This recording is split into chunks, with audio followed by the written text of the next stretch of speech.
রহিম বৈদ্য ফকিরহাট উপজেলা পরিষদের দ্বিতীয় ধাপে তফসিল ঘোষণা হয়েছে। দ্বিতীয় ধাপের আগামী 21শে মে উপজেলা পরিষদের নির্বাচন।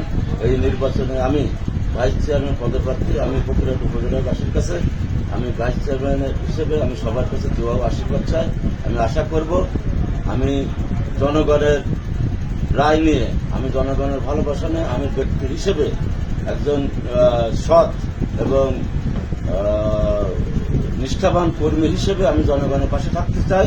আগামী 21শে মে নির্বাচনে জনগণ সেইভাবে আমার পক্ষে রায় দেবে, আশাবাদ ব্যক্ত করি। সবাইকে ধন্যবাদ।